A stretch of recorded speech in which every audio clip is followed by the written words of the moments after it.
Diego Valadez, Eduardo Medina Mora y otros 30 ministros, exministros o ministros en retiro de la Suprema Corte de Justicia de la Nación, pues tienen este privilegio de contar con pensiones vitalicias.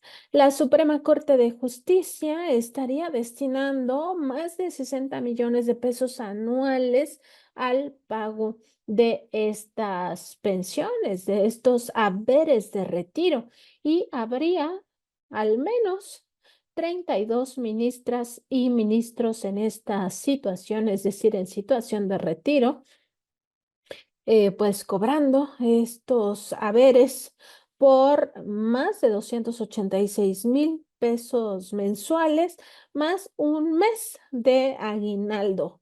Entre este número, 32 ministras y ministros, estarían 13 viudas de estos ministros en retiro que ya fallecieron, pero que ellas siguen teniendo este ingreso mensual pagado, eso sí, con el erario de la nación.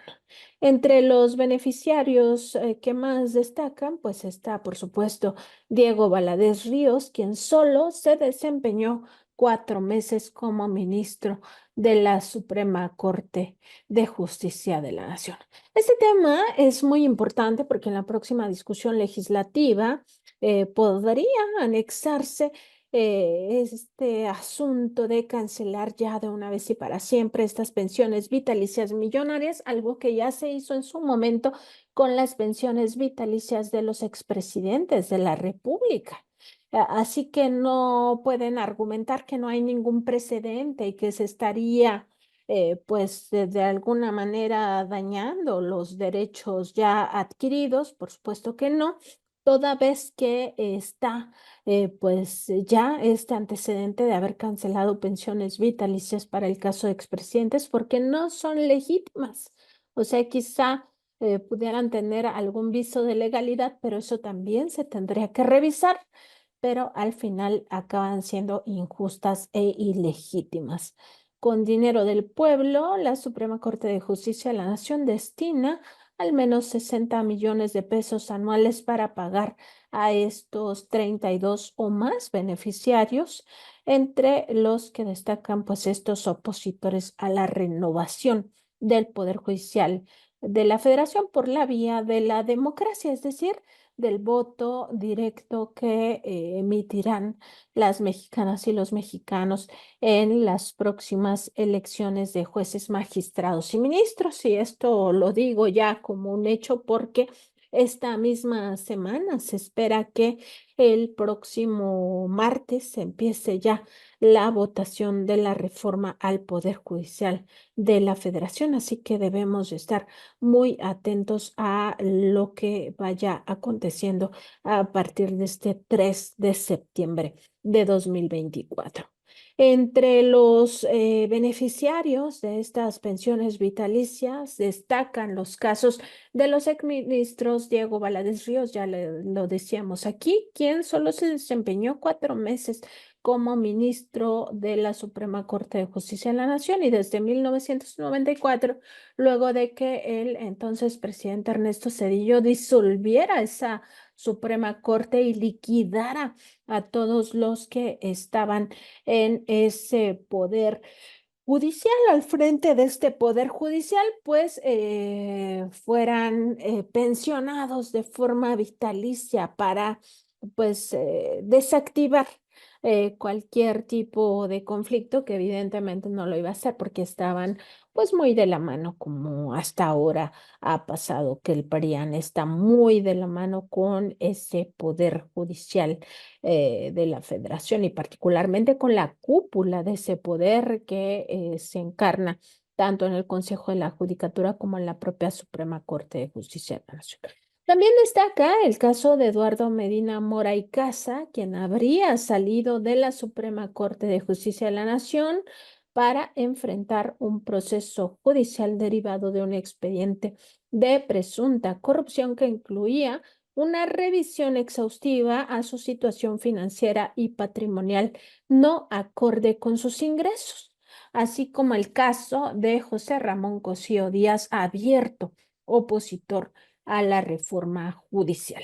En el caso de Medina Mora y Casa, recordar que este asunto pues no se ha judicializado aún.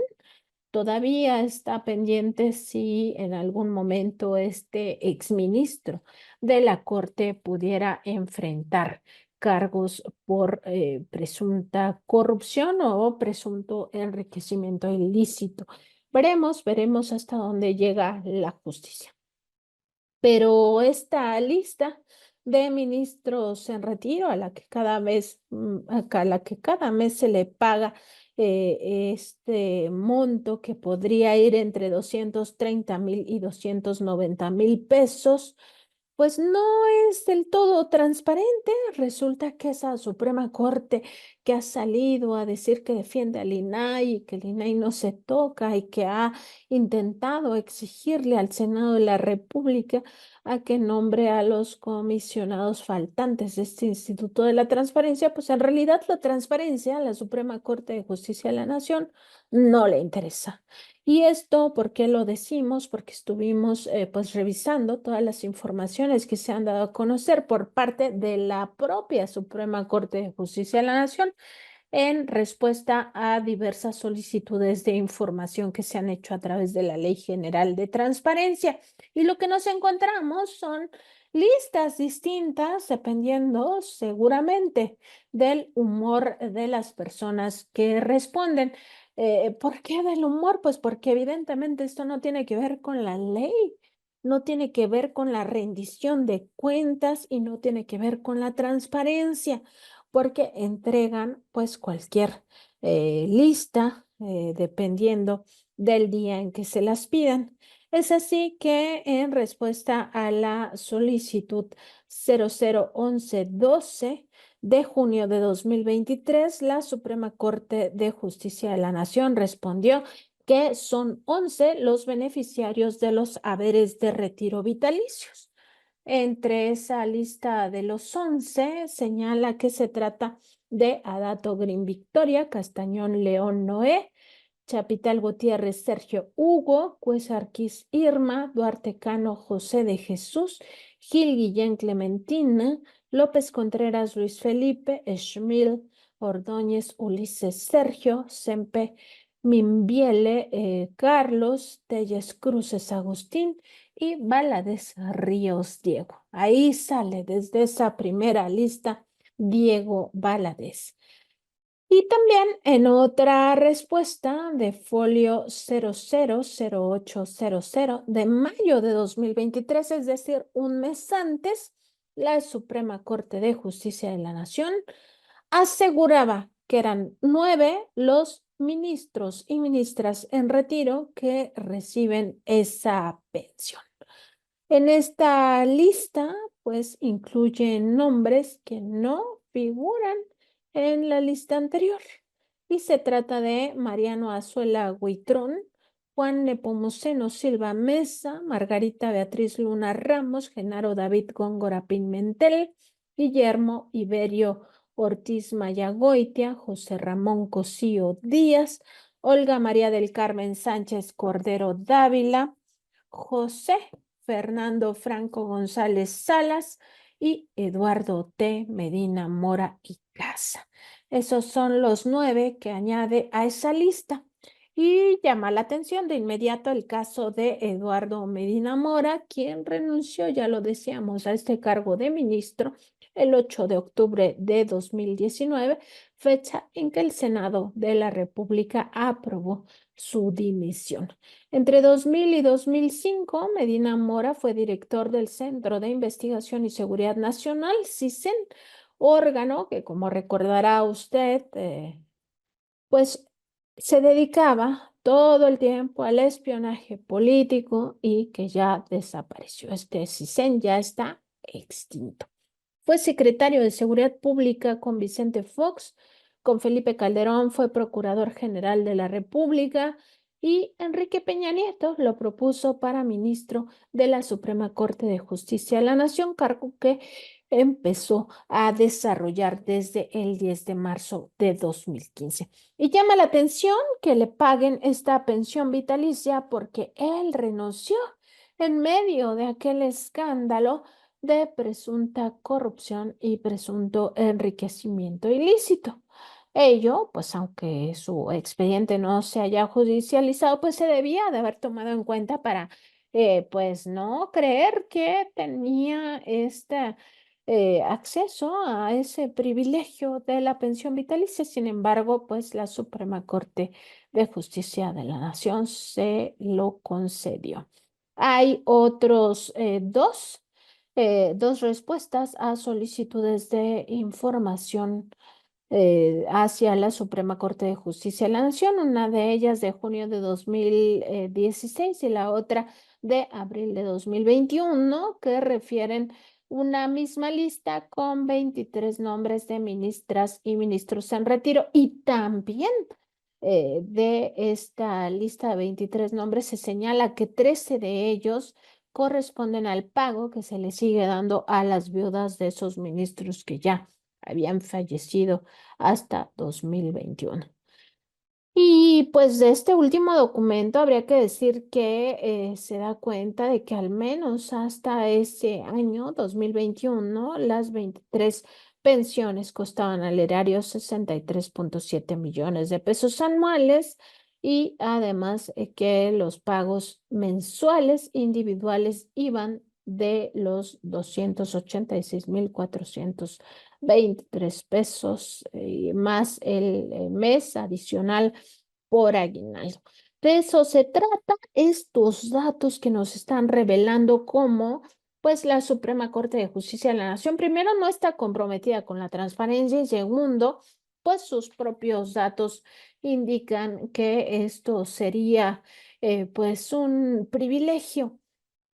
Y también ponemos en cuestión pues estas cifras de los 63,7 millones de pesos que se dan a conocer en 2021 y del monto por 286,423 pesos a los que ascendía en aquel momento esta pensión, porque en otra respuesta de enero de 2019, la Corte refiere que en el caso de José Ramón Cosío Díaz, su haber de retiro en ese mes, es decir, enero de 2019 y el resto de los meses de ese año, sería del 100% del ingreso mensual que corresponda a los ministros en activo. Es decir, lo que está revelando este documento que nuestros compañeros en producción irán pasando en estos momentos, quizá, pues es que ellos reciben todo el dinero igual que los que están en activo. Y hay otra solicitud que hemos consultado, esta de diciembre de 2018, y que se refiere a la ministra en retiro, Olga Sánchez Cordero, y ahí se refieren varias cifras distintas, no se explica por qué. En 2015, por ejemplo, su pensión vitalicia ascendía a 294,571, pero fue disminuyendo con el paso de los años en vez de ir aumentando, lo cual pues pareciera que no tiene mucha lógica. En 2016, esa pensión a la que accedió Olga Sánchez Cordero, pues sumaba o ascendía a 277,194 pesos, mientras que en 2018 ya había caído a 229,560 pesos.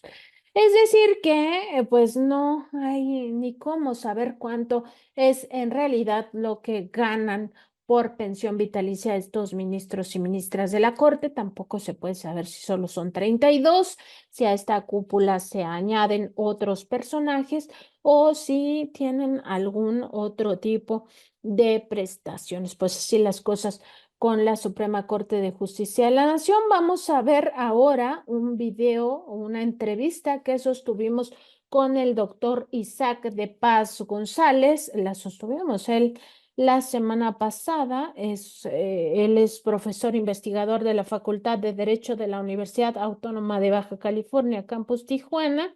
doctor en Derechos Fundamentales y Libertades Públicas por la Universidad de Castilla-La Mancha, miembro del Sistema Nacional de Investigadores, experto en Derechos Humanos y en Derecho Constitucional.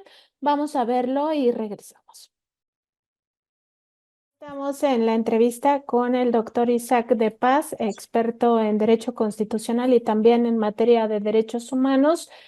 Pues para consultarle, doctor, justamente este escenario que se vivió en los últimos días con el tema de que la ministra Norma Piña admite a trámite este recurso impulsado por el Partido Acción Nacional pues para revisar todo el tema de la asignación de curules. Ya sabemos que el 27 de agosto el propio ministro Carranca adelantó, no su criterio de fondo, pero sí pues para generar estabilidad en el país. Me imagino yo esta circunstancia de que no habría un impacto directo en la asignación de curules porque eso le compete al Tribunal Electoral del Poder Judicial de la Federación. En el fondo, pues sigue permeando este escenario en el cual podría haber sido este el último intento de Norma Piña directamente o de esta facción dentro de la Suprema Corte de Justicia de la Nación y dentro, más general, del Poder Judicial Federal para incidir en la vida democrática de nuestro país de una forma desde mi punto de vista, pues indebida. ¿Cómo vio este escenario, doctor? Buenos días. Bueno, ¿qué tal? Pues saludo con muchísimo gusto a la audiencia de Contralínea nuevamente. Eh, pues gracias por abrir los espacios a académicos de esta universidad, o como es la mía, la Autónoma de Baja California. Aunque, bueno, mis expresiones son a título personal. Fíjate que yo veo pues tres aspectos importantes, ¿no? Que iré abordando en esta charla. Primero, pues queda clarísimo, está en la Constitución, artículo 99. El máximo intérprete de las cuestiones electorales es la Sala Superior del Tribunal Electoral, que pertenece desde luego al Poder Judicial de la Federación. Es decir, en ese aspecto está a la par de la Corte. La Corte sí puede abordar cuestiones electorales, pero exclusivamente cuando provienen de leyes electorales. Es a través de un juicio, acción que se le conoce de inconstitucionalidad. En este caso, la sobrerepresentación, los resultados electorales, la asignación de curules, la disputa de los 200 plurinominales, es una cuestión ya establecida en los resultados del 2 de junio. O sea, de entrada es un resultado de la ciudadanía. Es un recuento, un registro más bien, de acuerdo a las reglas constitucionales de a quién le toca qué. ¿Qué ganaste? Y después, ¿qué te toca conforme a las reglas que ya están en la propia Constitución? Entonces, por ese lado, el recurso del PAN es un recurso no solo desesperado, es un recurso propiamente esa es la frivolidad que se conoce, ¿no? En el mundo de los procesos. Es frívolo porque no tiene ningún sustento ni fundamento constitucional. O sea, es notoriamente improcedente, como decimos en el derecho. ¿Por qué es lo notorio? En primera, porque estás impugnando un resultado electoral ante un órgano que no está facultado para ello, como es los tribunales ordinarios, como son la Corte, tribunales colegiados o jueces de amparo. Ellos no pueden revisar los resultados electorales. Para eso están los tribunales electorales, ¿no? Las salas regionales y luego la sala especializada o la sala superior. Es decir, en México los problemas electorales, casi todos los casos electorales, de las contiendas electorales, de la jornada electoral, de las campañas, de las precampañas, se resuelven en la jurisdicción electoral. Y eso está en la Constitución, artículo 99, por eso repito, ¿no? Porque luego estos panistas se les olvida.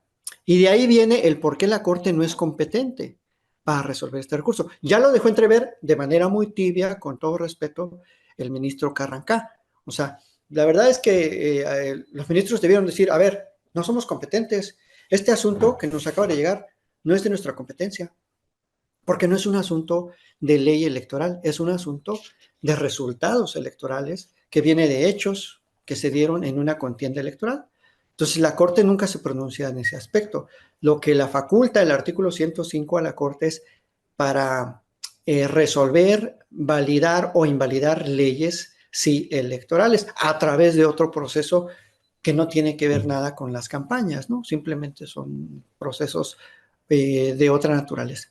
Entonces, ahí la Corte está entrando al juego político, ¿no? O sea, está entrando. Ahora, ¿de quién es esa facultad de admitir o desechar esos recursos? Pues nada más ni nada menos que de la presidencia de la Corte. Quien sea presidente, él es el que decide, constitucionalmente hablando y legalmente hablando, qué da entrada y qué no. Entonces, pues aquí es donde nuevamente la ministra Piña está dándole entrada a un recurso, pues notoriamente improcedente.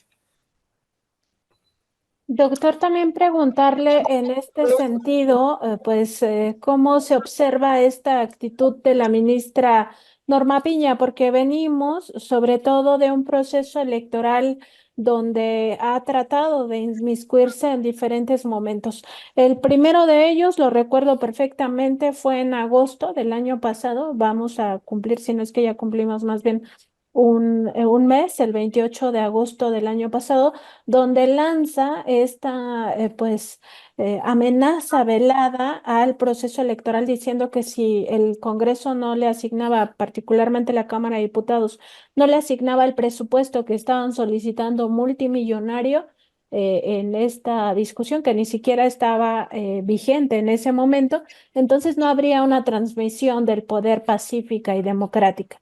Ese es como un primer momento. Luego se sabe, tiempo después, mucho tiempo después, que el 12 de diciembre hacen esta cena en la casa precisamente del ministro Juan Luis González Alcántara Carranca, una cena donde estaban invitados no solo Alejandro Moreno, líder del PRI, sino también Santiago Krill, líder o uno de los líderes del PAN y sobre todo jefe de campaña de Xóchitl Gálvez en aquel momento. Esa cena, pues evidentemente Krill no asiste, pero sí asisten los tres magistrados que fueron presionados, entre ellos la magistrada presidenta Mónica Soto. Y en ese contexto tenemos otras vulneraciones al propio proceso democrático que vivimos, que desde mi punto de vista debieron llevar a la renuncia de Norma Piña, y ya lo hemos conversado en otras ocasiones, doctor, sobre esta delicada circunstancia en la cual la intromisión de Piña en este proceso fue muy grave. Y ahora vemos este nuevo intento. ¿Qué lectura le podemos dar a este intervencionismo indebido de la ministra presidenta, que se debe conducir, digamos, con apego a las reglas, con apego al derecho, con apego a las leyes y sobre todo con apego a la Constitución? Y sin embargo, pareciera que eso no es su prioridad. Pues aquella primera declaración, estimada Nancy y audiencia de Contralínea, ya anunciaba el carácter eh, invasivo o por lo menos de entrometido de la Suprema Corte con esa, como tú la llamas cortésmente, amenaza velada. Y yo más bien que es básicamente una amenaza o hasta un chantaje, porque además ni siquiera se estaba discutiendo una supresión sustancial a el presupuesto para la justicia. Es decir, aquellos fideicomisos que se discutían no tenían nada que ver con la impartición de justicia, tenían que ver con sueldos, monumentos, con sobresueldos, con prestaciones que son extra o hiper extraordinarias, ¿no? O sea, no tienen que ver con el sueldo ordinario de un actuario, de un oficial judicial, tienen que ver con otras cosas que no forman parte del salario de los trabajadores, de ningún tipo de trabajador en el Estado mexicano. Nada más para recordar y decir que, pues más bien a mí me parecía un chantaje y de una torpeza política o de una sinceridad política más bien, pues muy preclara, ¿no? O sea, no sé si es torpeza o si ahora creo que es sinceridad. O sea, ellos estaban buscando un pretexto por lo menos con esa declaración, la ministra estaba buscando un pretexto entrometerse de una manera u otra en la elección, porque ¿qué tenía que ver eso con la elección? ¿Qué tenía que ver eso con la transmisión o no del poder, violenta o pacífica? Es decir, si no hay una transmisión pacífica, entonces va a haber una transmisión violenta, pero claro, violenta desde la Suprema Corte, o sea, eso ya lo agrego yo, ¿no? Pero si nos vamos a interpretar al contrario de lo que dijo, entonces ella quiere provocar una transmisión violenta o por lo menos complicada desde el punto de vista de la presidencia de la Corte, pues ya estamos viendo que al menos al darle entrada a este recurso del PAN, un recurso, como ya dije, notoriamente improcedente, que no tiene nada que ver, porque además la contradicción de criterios que plantea, por cierto, de 1998, de cuando era el presidente de la República, presidente del PRD, estaban en aquel tiempo efectivamente planteando la inconstitucionalidad del Código de Instituciones y Procedimientos Electorales de Quintana Roo, cuando era gobernador de Quintana Roo, el famosísimo Chueco, Mario Villanueva Madrid. Y estaban discutiendo en ese contexto la ley electoral de Quintana Roo. O sea, nada tiene que ver. Aquí se está discutiendo las reglas electorales de la Constitución y los resultados de la elección federal, no de un estado. Por tanto, no puede haber siquiera una analogía más o menos que comparable como para decir que la Corte se puede hacer cargo de ese recurso. Pero vuelvo al punto de por qué es importante tener ese contexto. Pues porque, tal como lo mencionas, la presidencia de la Corte, en este caso la ministra Norma Lucía Piña Hernández, pues sí, está demostrando cada vez su afinidad política, sus expresiones son de tipo político y sus actos judiciales que debieran ser apegados a lo que marca ya las reglas constitucionales, o sea, artículo 99, artículo 103, 107, están desapegados y por tanto, claro, suenan los tambores del juicio político. O sea, hay una ruptura a su obligación constitucional, hay un posible quebrantamiento a una norma de carácter legal, es decir, la procedencia de un recurso, y entonces puede incurrir en lo que dice el artículo 110 de la Constitución, ¿no? Que hay una violación a la Constitución y por tanto, al ser una funcionaria de alta, pues prevista, una funcionaria cuyo cargo está previsto en la Constitución, pues lo procedente es establecer el juicio político. Y lo dice la Constitución, ¿no? Ahí están las reglas, el artículo 108 al 110, y ahí dice por qué los funcionarios pueden ser sujetos a este juicio político. Además, lo que ya se conoce, lo que expresamente son hechos notorios, ¿no? No están a discusión, las reuniones, como tú dijiste, y falta investigar, que es quizás lo que no se conoce. O sea, ¿cuántas veces más se reunió? ¿Fue la primera vez? ¿Quién más se reunía? ¿Quién los convocó y bajo qué circunstancias los convocaron a reunirse con no solo la oposición, sino con partes contendientes en un asunto? O sea, si lo vemos estrictamente desde el punto de vista jurídico, el juez no se puede reunir en su casa con los abogados o con las partes, ni en la casa de otro magistrado. Para eso están las oficinas públicas. Ahí, bajo ciertas condiciones, se puede reunir el juez con las partes, en igualdad de circunstancias. O sea, si yo tengo un amparo, quiero ver al juez, me va a decir sí, pero voy a recibir también a la contraparte, porque ya el alegato de oreja está más o menos no permitido, ¿no? En este país. Entonces, hasta jurídicamente no tiene razón de ser la reunión. Y políticamente, pues menos. Entonces, por esa razón suenan los tambores del juicio político y pues no es que uno lo esté promoviendo, sino que, como decimos, o sea, se ponen de pechito, ¿no? Para meterse además en un tema, Nancy, que ya no tiene marcha atrás, ya no hay, ya esos recursos que están intentando son los recursos de desesperación. Ya el único recurso que le queda es, como decimos los abogados, el de resignación.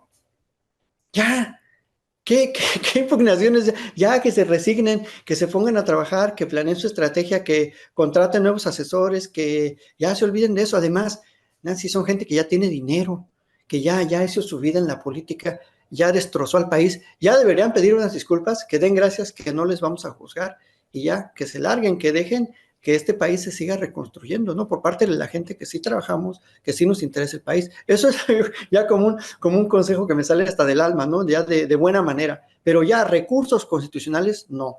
Menos a través de tergiversar y torcer lo que dice el artículo 99 constitucional o la propia constitución como un todo armónico. Ya eso no se puede, no pueden, al rato van a decir, no, pues es que en 1847 hubo un juicio en el que un estado, un gobernador y luego la corte, o sea, si nos vamos a los anales de la historia, no, pues vamos a encontrar analogías, parecidos, y pues, pero eso ya es historia. ¿Cómo que de 1998 se puede comparar la realidad política con la realidad del 2024? La verdad es que es un absurdo jurídico, una aberración, pues sí, notoriamente un recurso que no tiene pies ni cabeza. Y ya lo dijo suavecito el ministro Carrancá. Yo pienso que pudo haber sido más tajante, decir, esto ni merece discutirse, la verdad es que esto no tiene razón de ser, de estar aquí en la Corte. Y doctor, también en este contexto hemos escuchado a lo largo de toda esta discusión en torno a la reforma judicial que ellos dicen todo el tiempo que tienen independencia judicial y que son apartidistas y que ellos no son políticos y que no tienen nada que ver con la política y por tanto que no se les, que no se les apliquen las reglas de la democracia prácticamente. Pero este tipo de actitudes claramente marcan una Suprema Corte y sobre todo una presidencia del Poder Judicial de la Federación, pues en asuntos políticos meramente. O sea, no hay manera que sigan diciendo que son independientes de los intereses o independientes de facciones concretas y en este caso del conservadurismo, de la derecha o del propio Partido Acción Nacional o el PRIAN o como se le quiera llamar a ese grupo de poder dentro de la propia Suprema Corte o cómo lo ve, doctor. Bueno, en primer lugar, Nancy, o sea, desde el estudio del constitucionalismo y de la justicia constitucional, y esto voy a hacer un comentario ahí medio libresco, academicista, cuando surgen los tribunales constitucionales, necesariamente se van a pronunciar sobre la eficacia de la Constitución, y eso necesariamente va a hacer que se mojen en el poder, que interactúen con el poder, porque la justicia constitucional tiene que ver con eso, ¿no? Con la fuerza de la Constitución, con la supremacía de la Constitución. Y eso en la vida real implica lidiar con los poderes políticos, las cámaras y los congresos o los presidentes o los primeros ministros, ¿no? Dependiendo del sistema. Eso es algo natural. Por lo tanto, es imposible encontrar una corte que diga, no, yo paso por el pantano de la política y no me mancho. No, porque de entrada todos llegan ahí por la política. O sea, ¿qué ministro, qué ministra no llegó ahí? Porque un presidente de la República lo puso ahí, a través del Senado. Si eso no es política de entrada, el cómo llegas, bueno, pues no sé qué es política entonces, que alguien me explique. O sea, porque no hay elección popular, porque tampoco hay elección gremial, porque tampoco tenemos un sistema sofisticado de que eligen a los más sabiondos constitucionales, ¿no? No tenemos eso, tenemos un sistema político de elección de los ministros. Entonces ya. Y luego, la Constitución y su aplicación tiene necesariamente que ver con las fuerzas de políticas y corporativas, porque el poder económico tiene muchísima fuerza y incide en las relaciones empresariales, en las relaciones personales, en los contratos, en la vida diaria de las personas. Entonces, tiene mucho poder las empresas y claro, un tribunal siempre está lidiando con las fuerzas o las partes contendientes. Y entonces, ahí ya de alguna manera el ambiente que gira en torno a la justicia es de poder. O sea, a ver quién puede más, ¿no? A ver quién gana el juicio, a ver quién lo pierde.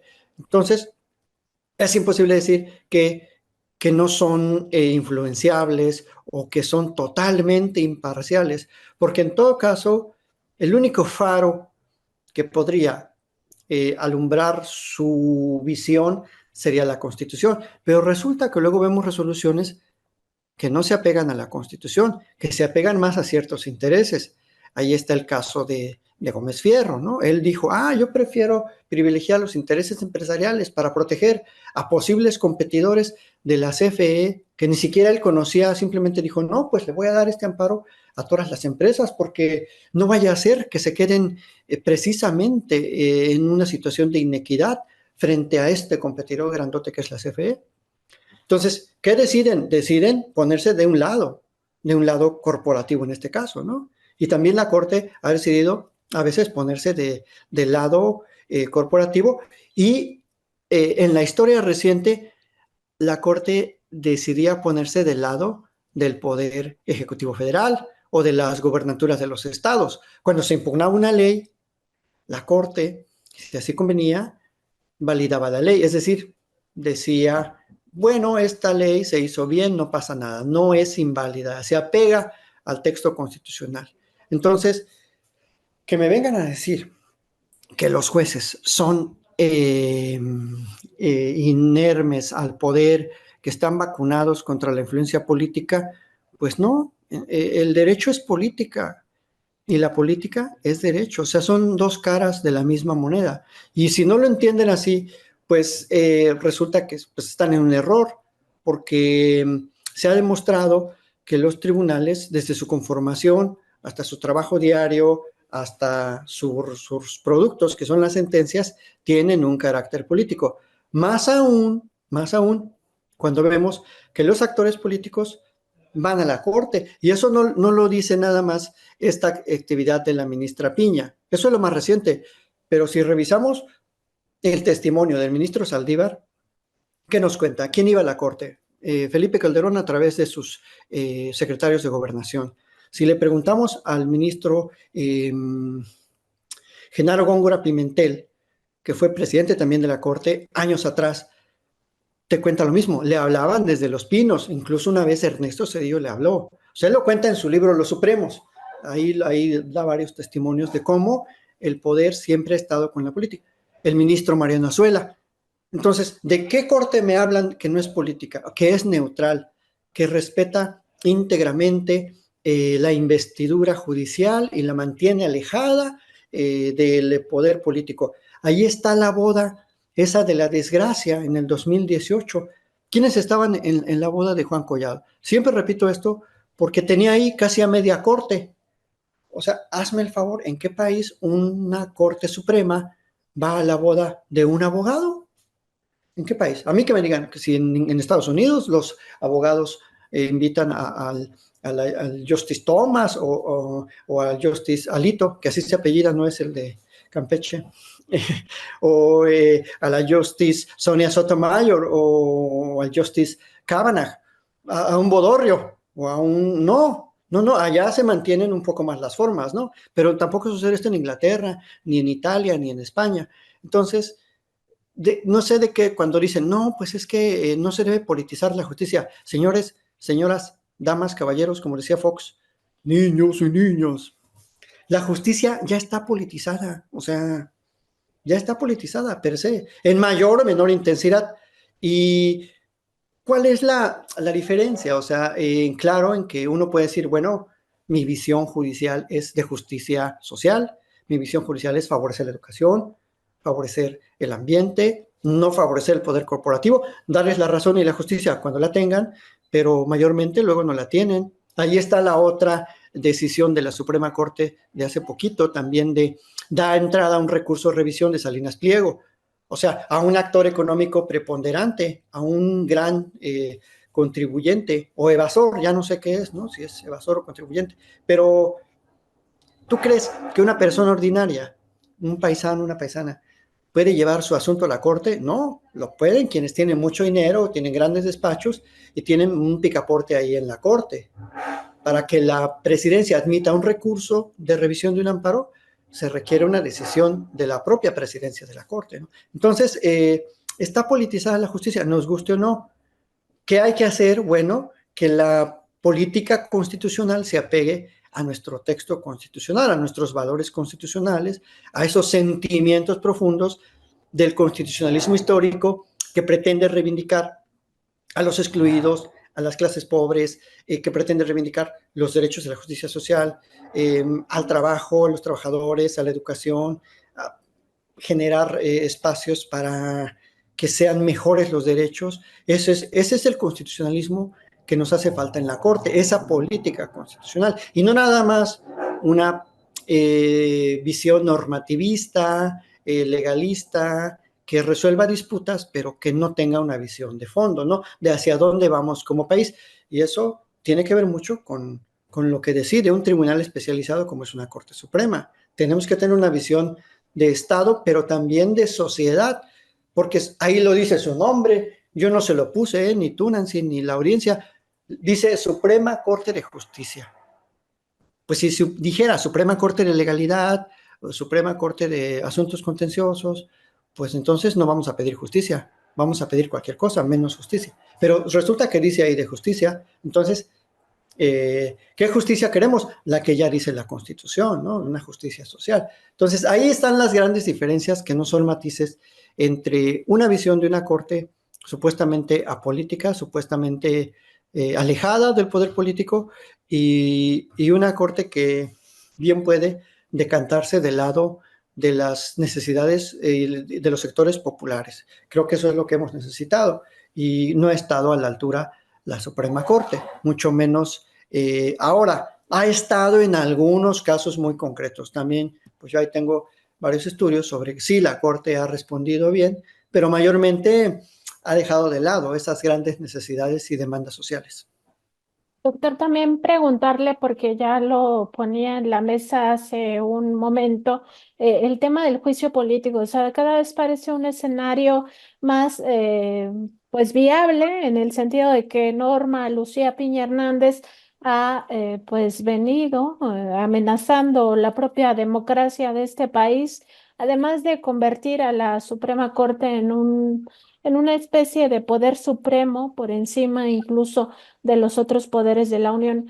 Entonces, preguntarle qué se necesita o cuál sería el escenario en el que se plantearía un juicio político, que me parece sería el siguiente paso, sobre todo de esta coalición entre el Partido Morena, el Partido Verde y el Partido del Trabajo, que ya han empezado pues con algunas estrategias como este recurso para que de recusación, para que no participen ni la ministra Piña ni el propio ministro Alcántara Carranca en esta en esta discusión del pleno, que sí va a haber, porque como usted bien nos dijo, Juan Luis González Alcántara Carranca en realidad no dice no es de nuestra competencia, dice en algún momento vamos a entrar al fondo, quién sabe cuándo sea ese momento, pero se va a discutir en el pleno. Entonces, ¿qué tan cercano estaría ese escenario? O si bien no establecer que eso va a pasar, pero sí como qué se requiere, cuáles son los requisitos que tendría que cumplir, pues ante toda esta coalición que quizás sea la que busque este juicio político. Bueno, lo que dice la Constitución en sus artículos del 108 al 111 es que se puede proceder mediante juicio político en contra de algún ministro o ministra, siempre y cuando haya una violación grave a la Constitución.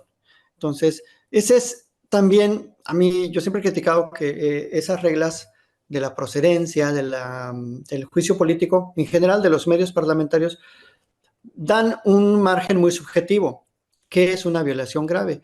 Entonces, si lo vemos en perspectiva, tendríamos que valorar si esos actos son violaciones graves. Si dicen que sí, el Congreso es el encargado de instaurar el juicio político, en particular la Cámara de Diputados, por mayoría, hace la acusación de juicio político ante la Cámara de Senadores. Y ahí es un procedimiento administrativo, ella tiene derecho a defenderse, se erige una comisión especializada y después se estudia el caso, se le escucha y al final se decide, esa comisión hace un dictamen y ese dictamen pasa al pleno y el pleno es el que decide si emite la sanción de juicio político, ¿no? Y bueno, una de las consecuencias de todo ello es la separación del encargo y bueno, pues la sanción que establece la propia Constitución. Yo sinceramente creo que el término violación grave a la Constitución deja un margen muy amplio para que la Cámara de Diputados la interprete o no de esa manera. O sea, si me preguntas a mí, pues sí me parece grave que una ministra se reúna con los actores políticos en un momento previo a las elecciones, en un momento en que todavía no se desarrollan juicios o litigios, porque, como dije hace rato, a veces se vale, ¿no? Por ejemplo, hoy, no sé si hoy por la mañana, Santiago Krill y no sé si Marco Cortés fueron a la sala superior y se entrevistaron con la presidenta. Y pues ahí hay una cuestión política, pero es pública, fueron en el contexto de lo que ellos están queriendo demandar y de alguna manera todo el mundo se enteró. Hasta hay fotografías, ¿no? Tal vez así que yo lo estoy comentando aquí. Pero esas reuniones secretas o no sé de qué carácter hayan sido en la casa del ministro Carranca, pues sí da pie a pensar qué están confabulando. ¿Qué tal si estaban confabulando todo el entramado de juicios, de demandas, de lawfare, un golpe de estado técnico? O sea, podemos haber gente muy mal pensada. ¿Qué tal si son las mentes jurídicas detrás de todo este entramado, ¿no? De procesos, de impugnaciones, y qué tal si eso es traición a la patria? O sea, se puede interpretar de muchas maneras. Entonces, habrá que esperar a ver qué dice la Cámara de Diputados, si de entrada hay mayoría y si les conviene instar este procedimiento de juicio político. Eso es lo que más o menos podría, podría pasar, ¿no? Por otro lado, pues le quedan que a la ministra como 3 años todavía para que termine su magistratura constitucional y pues todavía es un tramo razonable, ¿no? Eso si no hubiera la renovación que va a haber inminentemente a través de la reforma. Entonces, yo creo que mmm, como presión política y jurídica puede funcionar, pero a largo plazo, si ya se les va a reemplazar, ya sería un poco ocioso, ¿no? Desde mi punto de vista muy, muy particular. Eso podría decir en general, ¿no? De esa cuestión del juicio político. Y doctor, finalmente conocer su opinión de esta discusión que arranca este 1 de septiembre, ya con un congreso pues claramente establecido en la ruta de que va a haber una reforma al Poder Judicial. Y sí, yo diría más bien que le quedan algunos meses a la ministra Piña en este cargo, pero bueno, más allá de eso, ¿cómo ve la discusión y sobre todo la necesidad de que se reforme a este Poder Judicial? Bueno, pues ya va muy encaminada la discusión.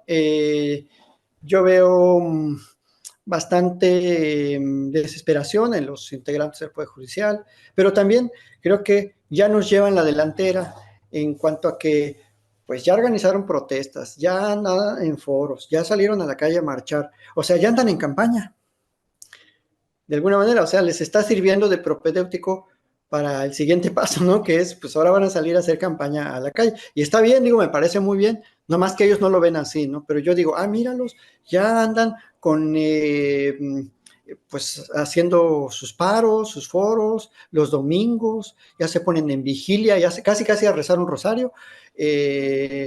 Pues ahora sí que ya le entraron a la política y le entraron bien, o sea, eso de hacer un paro nacional no es cosa menor, o sea, quiere decir que tienen capacidad de organización política.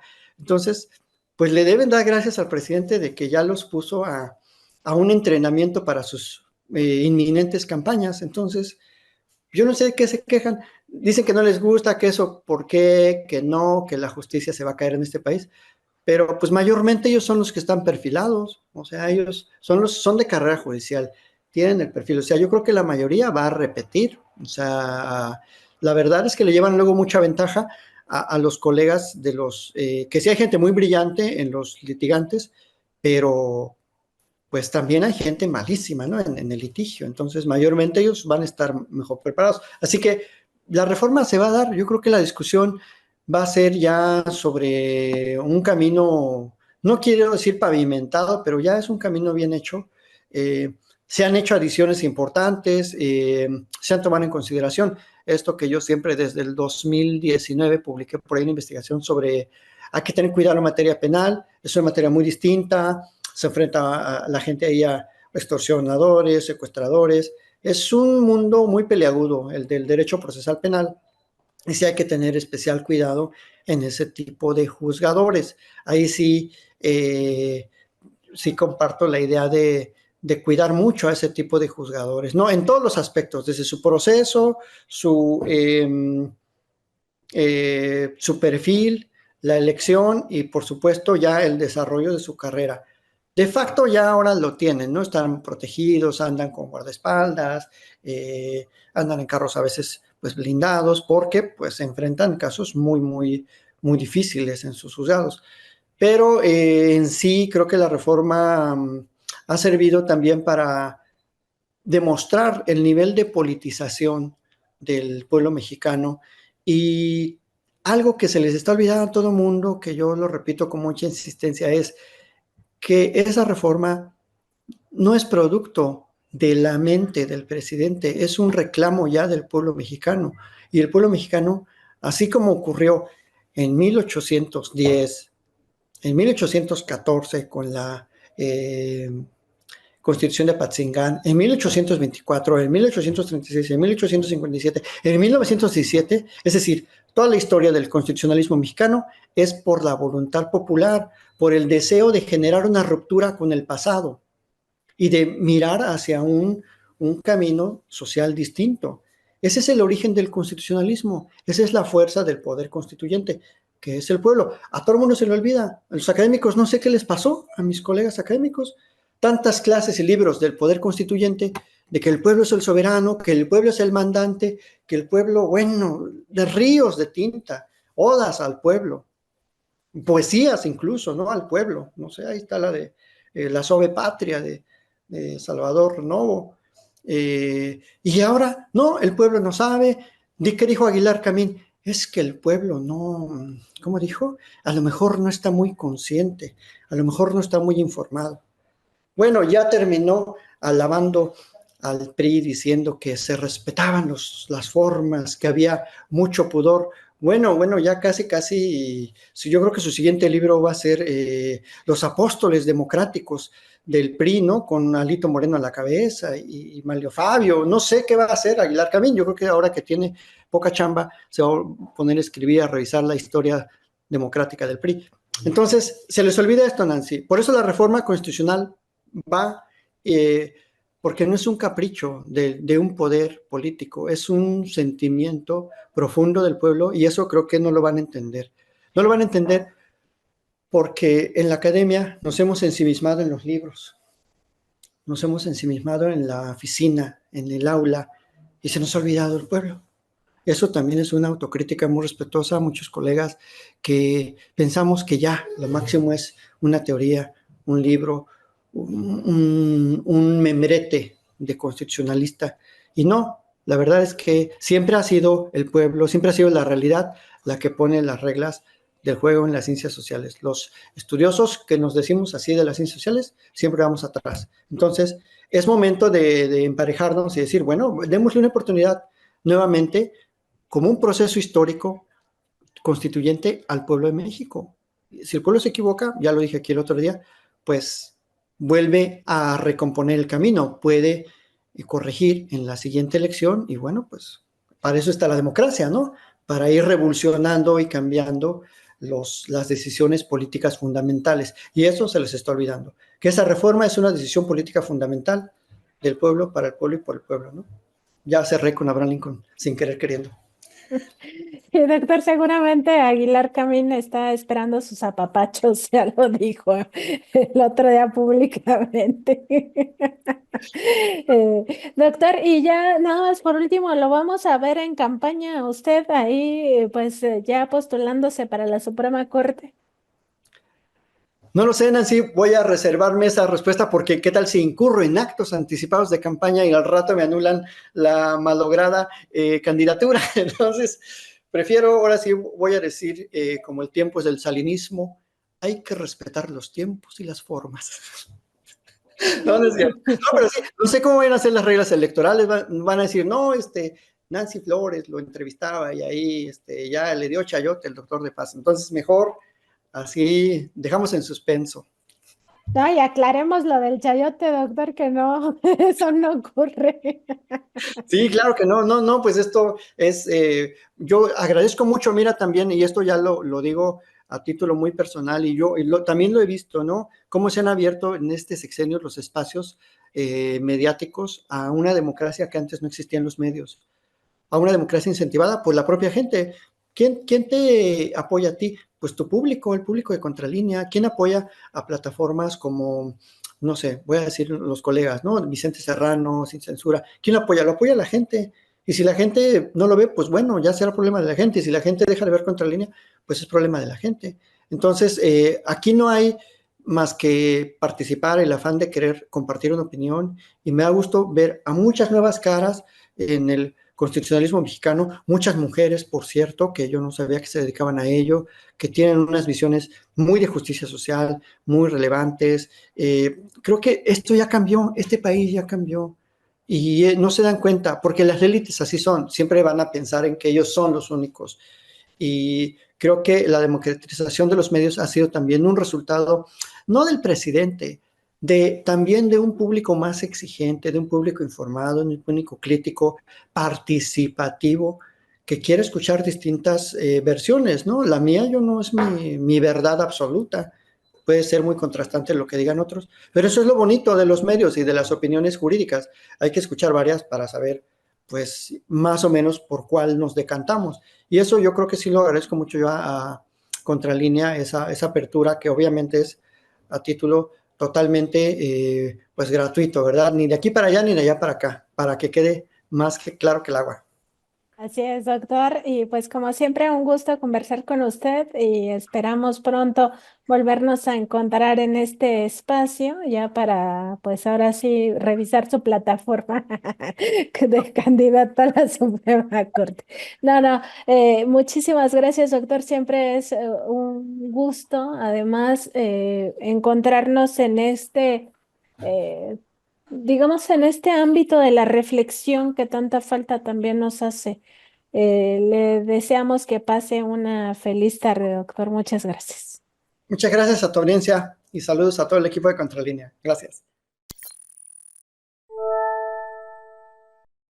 Pues ahí están las palabras del doctor Isaac de Paz González, profesor investigador de la Facultad de Derecho de la Universidad Autónoma de Baja California, Campus Tijuana, pues donde claramente nos señala una ruta que podría tomar pues este caso particular de Norma Piña y todos sus intentos por descarrilar los procesos democráticos y ahora pues también por tratar de influir negativamente en el proceso de la reforma al Poder Judicial de la Federación. Y como parte de esta revisión, y ya para cerrar este tema, también vamos a recuperar parte de las palabras que dijo ayer el legislador por Movimiento Regeneración Nacional, Ricardo Monreal, quien ya pues anuncia que la Cámara de Diputados va a discutir este asunto desde el próximo 2 de septiembre, es decir, desde mañana vamos a ver lo que dijo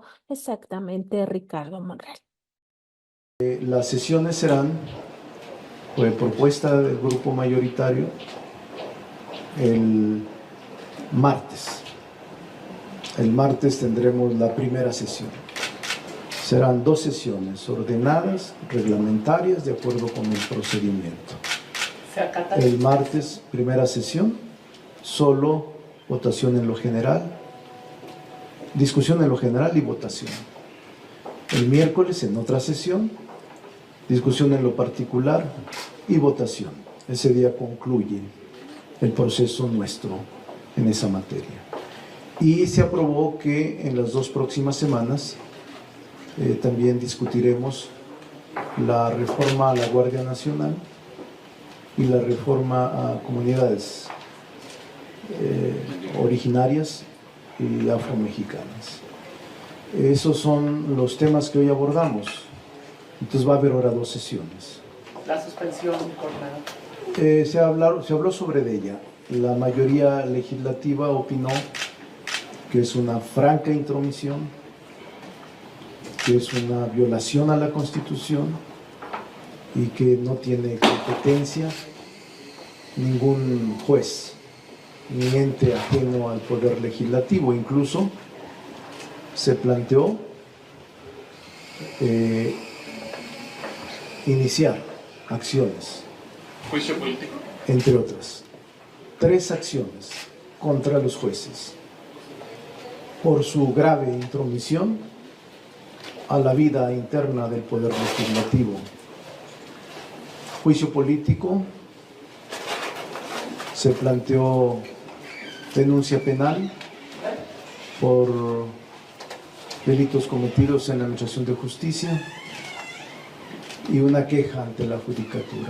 Eso lo planteó, debo decirlo con toda honestidad, Sergio Gutiérrez Luna, quien fue invitado por nosotros con voz a la Junta de Coordinación Política.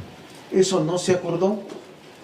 Yo pedí que se retirara para analizarlo con mayor profundidad, las 3 acciones, pero está en el aire, en el grupo mayoritario. Aunque no se acordó, y evidentemente, al no acordarse, tampoco se votó esta acción. Gracias. Es todo. Gracias. Nos vemos a las 5.